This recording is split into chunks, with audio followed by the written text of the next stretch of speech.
I had started investing when I was 11. I just dithered away until when I was 7 and 8 and 9. But so unfortunately, I didn't get started until I was 11. But I bought my first stock when I was 11, and then I experimented with a whole bunch of things, the timing of stocks and charting and doing all these crazy things. It was a lot of fun. Profitless, but a lot of fun. And I did that until I was 19. And I read all the books on investing in the public library, and I ate it up.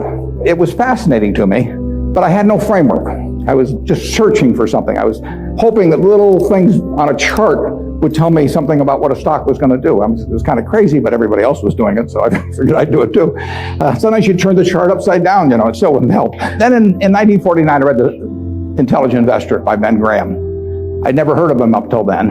And there are really only 2 chapters in that book that are the key to it. But they set my philosophical framework for investing in 3 ways.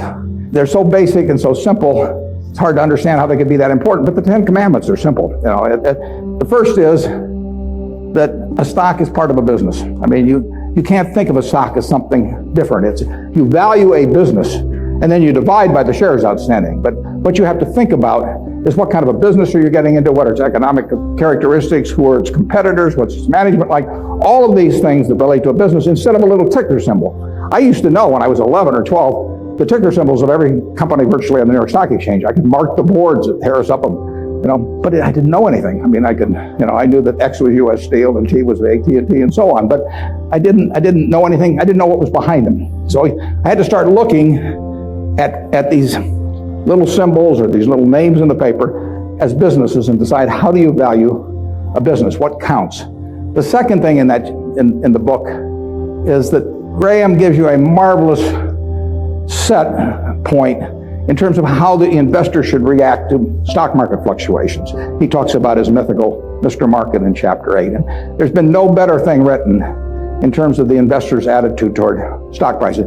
Most people react the wrong way to stock prices. I mean, they feel good when their stocks go up, they feel bad when they go down. They think the stock market is there to instruct them. And Mr. Market is this partner you have in investing. He's a remarkably obliging partner. This guy comes around every day and he tells you what he'll pay you for your interest in the business or what he'll sell you more at the same price. Nobody ever does that in private business. If you and I owned a gas station together and I said every day I want you to come in and offer me your half interest in the station, and I can either buy your half or sell you my half at the same price, and you have to come in every day and do it, you'd be at a terrible disadvantage. And you'd be at a particular disadvantage if you're Mr. Market in the market, because Mr. Market, our friend in the market who obligingly gives you those figures every day, different figures at the end of the day and the start of the day, but he's naming a price at which you'll either buy or sell.